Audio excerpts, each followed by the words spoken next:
안녕하세요. 다소 개방적인 제 아내와 저는 회사 근처에서 만났습니다. 아내는 저보다 9살이 더 어립니다. 처음은 근처 다른 회사 비서 면접을 보러 왔다가 아내가 회사 근처에서 점심을 먹고 있었어요. 첫눈에 반해서 말을 걸게 되었고 우리는 그렇게 인연이 시작되었습니다. 우연치 않게 만나게 되어 짧은 연애 기간을 거쳤고 바로 결혼을 하였습니다. 그야말로 초고속으로 결혼을 한 거였죠. 결혼할 때 장모님께서 요즘에는 10살 정도 차이 나는 커플들은 많이들 있기도 하고 잘들 사니까 크게 문제될 거라는 생각은 없다며 허락해 주셨어요. 장모님은 어린 나이에 사고를 쳐서 제 아내를 낳게 되었고 장인 어른은 일찍 돌아가셨다고 하더라고요. 힘든 와중에도 자신과 아이를 포기하지 않고 열심히 사셨다고 들었습니다. 아내와 결혼을 하고 순탄한 가정생활을 지내다 결혼 2년 차가 다 되었을 때 제 아내는 임신을 하게 되었습니다. 평소에도 엄마를 잘 따르던 아내는 신체적인 변화들이 생겨나자 그 이전보다도 더욱 많이 장모님을 찾았고 그로 인해 장모님께서는 집에 오시는 경우도 많이 잦아졌습니다. 저희 집과 장모님 댁은 대중교통을 이용하게 되면 가까운 거리여서 장모님은 이른 아침에 오셔서 제 저녁까지 챙겨주셨습니다. 저는 그렇게 해주시는 장모님을 보면서 늘 감사하고 미안했습니다.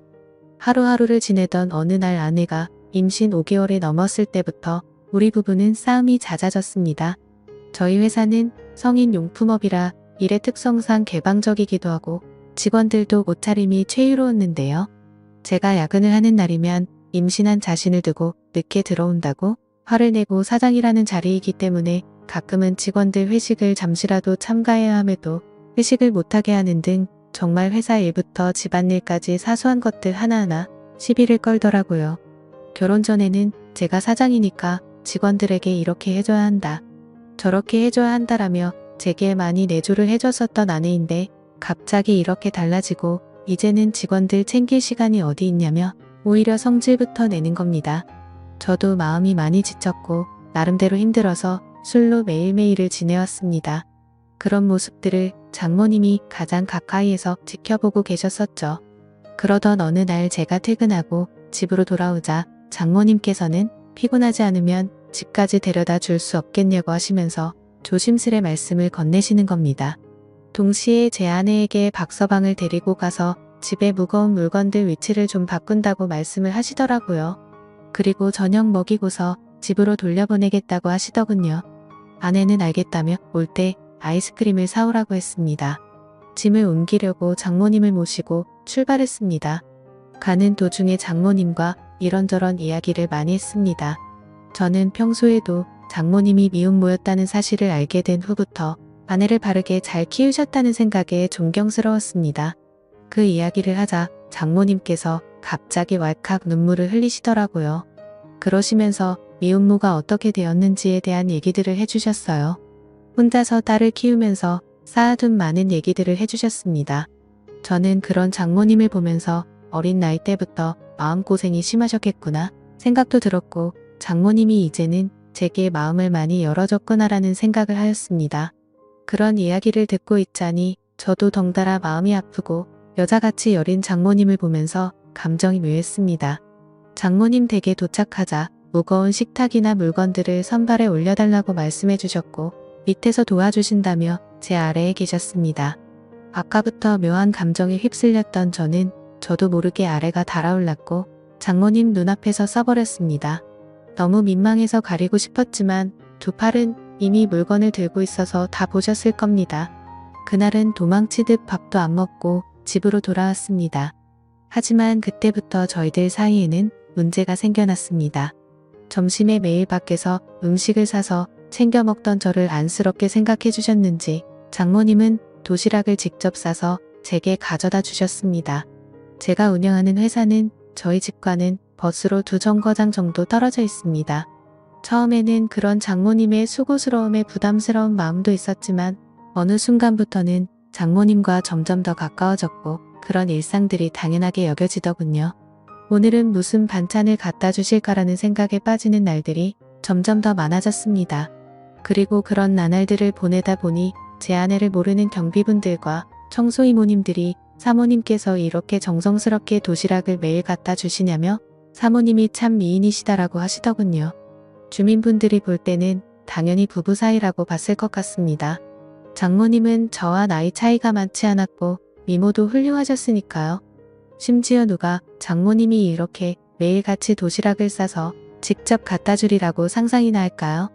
저는 살면서 이런 따뜻한 배려를 받는 건 처음이었고 정말 아내와 장모님의 행동이 비교가 되면서 뭔가 마음이 자연스레 흘러가더라고요. 그렇게 시간은 흘렀고 아이가 태어났습니다. 아이가 나오는 시간이 정말 길어서 아내가 산통으로 정말 고생을 많이 했었습니다. 아내는 그렇게 아이를 낳고 산후조리원에 있었고 그동안 저는 혼자서 집에 있어야 했습니다. 장모님은 집에만 있으면 뭐하냐면서 아내도 케어하고 저녁엔 저희 집에 와서 살림을 해주시겠다고 했습니다. 첫째는 제가 산후조리원에서 밤늦게까지 있다가 집으로 돌아와서 별다른 일이 벌어지지 않았는데 둘째 날부터 결국에는 벌어져서는 안 될 사단이 일어나고 말았습니다.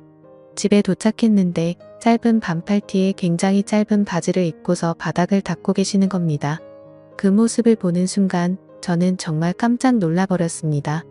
사실 말이 장모님이지 40대 초중반의 장모님은 밖에서 보면 어느 남자들이나 뒤돌아볼 만큼 미모가 훌륭했고 몸매는 말도 할 게 없고 30대 못지않은 미녀였습니다. 장모님이 아니라 다른 여자였다면 이렇게 놀라지도 않고 아마도 계속 몰래 쳐다보았을 겁니다.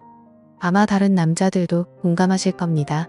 하지만 그런 광경을 보기에는 너무 부담스러웠고 그렇다고 또 장모님을 보고 좀 단정하게 입어주시면 안 되겠습니다라고 하기도 어려운 상황이었어요.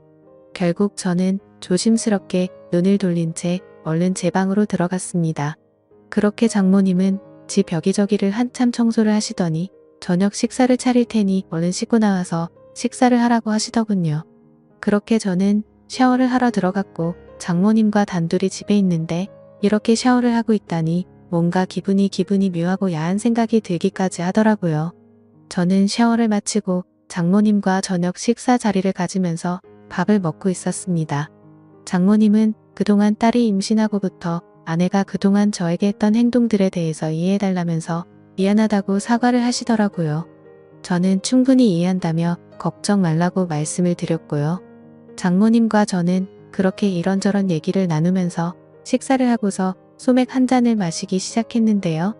한 병이 두 병이 되고 두 병이 세 병이 되고 점점 마시다 보니 장모님과 저는 금세 술에 조금 취하게 되면서 그때 이미 저희들 사이에 아내의 존재는 서서히 흐려지기 시작했습니다. 장모님은 마치 동청회에 온 첫사랑처럼 예뻐 보였고 기분이 좋아졌습니다. 아내와 매번 느끼고 지내던 세대 차이를 장모님과는 전혀 느껴지지 않았고 그렇게 긴 대화를 주고받았던 것 같습니다. 냉장고에 있던 맥주와 소주들도 다 돈이 나게 되었고 오래간만에 술이라 살짝 부족하더군요. 그때 눈에 띈 건 진열대에 놓여있던 양주였고 그 양주를 열면서부터 저희들 사이에 틈이 열리게 되었습니다. 40대 초중반의 나이의 얼굴 몸매는 20대도 부럽지 않을 만큼의 장모님은 누가 봐도 관리를 잘했기에 그동안 오랫동안 참았던 제 욕구가 생겨나기 시작했습니다. 술에 잔뜩 취해버려 주차할 수가 없게 되었고 식탁에 엎드려 자고 있는 장모님에게 조금씩 다가가게 되었습니다. 정말 피부가 뽀얗고 잡티 하나 없이 너무 예뻐 보였습니다. 그래서 저도 모르게 얼굴에 손을 대고 있었습니다. 다만 움직임이 없는 장모님을 보면서 안심을 했고 술에 취해서는 저도 모르게 잠이 들어버렸죠. 다음 날 기억을 더듬어 보면서 사이로서는 해서는 안 될 짓을 한 걸 깜짝 놀라면서 일어났습니다. 거실로 나가보니 장모님은 전날에 술을 너무 마셔서 기억이 없다면서 정리가 안 된 술자리를 정리하기 시작했습니다. 저는 속으로 한숨을 내쉬며 한편으로는 다행이라고 안심하면서 어색하지 않은 티를 내려고 TV를 봤습니다. 그날은 연휴이기도 해서 집에 있었는데 장모님은 딸에게 다녀온다며 집 밖으로 나가셨습니다. 그래서 저는 조금은 편안해진 마음으로 더 쉬고 있었습니다. 그날은 어제 있었던 일로 인해 아내에게 죄책감에 차마 얼굴을 보러 갈 수가 없겠더군요. 그렇게 저는 반성을 하면서 집에서 있었고 시간은 자정이 다 되어갔습니다. 아무래도 장모님께서는 아내와 같이 있으려나 보다 하고서 잠자리에 들려고 방에서 누워있는데 문 여는 소리가 들리더니 장모님이 자정이 조금 넘어서 집으로 들어오시더군요. 장모님은 어디서 술을 드신 건지 취하셔서 술 냄새가 진동을 하더라고요. 저는 술에 취한 장모님께 인사를 드렸고 장모님은 스스로 방으로 들어가서 누우셨습니다. 그렇게 잠에 드시는 걸 확인하고 저도 제 방으로 들어와 잠을 자려고 돌아서는데 갑자기 장모님이 저에게 어제 있었던 일에 대해서 할 말 없냐고 하시는 겁니다. 내가 어제 잠든지 알았냐며 어디서 내 얼굴에 손을 대느냐고 하더라고요. 저는 정말 깜짝 놀랐고 혹시라도 아내에게까지 말씀하신 건 아닐까 너무나도 놀랐습니다. 저는 장모님에게 다가가서 무릎 꿇고 빌었습니다. 그런데 장모님은 갑자기 돌변하시더니 이번 일은 돌이킬 수 없으니 아내에게는 절대로 비밀로 하자고 하시더군요. 그리고 이미 일은 벌어졌고 용서를 해줄 테니 술이나 한 잔 더 하자고 하시더군요. 그래서 저도 도저히 맨정신으로 버티기에는 감당이 되지 않았고 양주를 거의 원샷 하다시피 마셨고 어제보다 더 많이 취했습니다. 저는 장모님에게 그동안 느꼈던 고마움과 감정들에 대해서 말씀을 드렸고 장모님은 자기 때문에 실수한 것 같다며 눈물을 보이시더라고요. 눈물을 닦아드리고 다독여드리다 보니 또다시 분위기가 묘해지면서 결국 장모님과 저는 넘어서는 안 될 선을 넘어버리게 되었습니다. 술에 취해서인지 장모님이 너무 완벽한 여자여서인지 점점 아내에 대한 생각과 죄책감은 사라지고 없어진 것 같았습니다. 그렇게 그날 이후로는 아내에게 가는 시간 내에 집에 있을 때는 저희 둘은 거의 부부와 다름없이 지내게 되었습니다.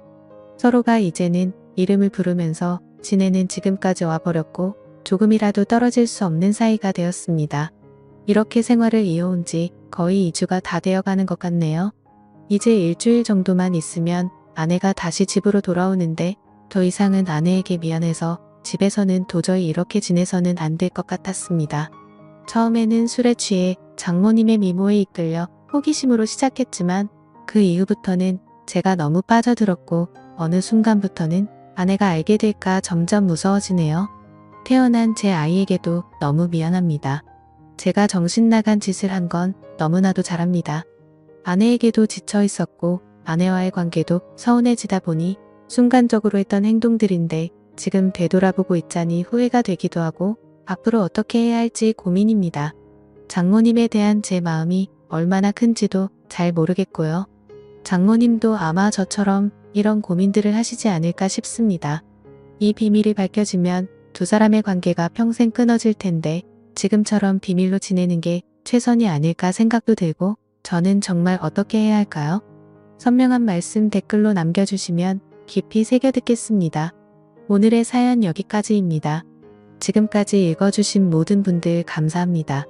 구독과 좋아요, 알림 설정 눌러주세요. 그럼 모두들 행복한 하루 보내세요.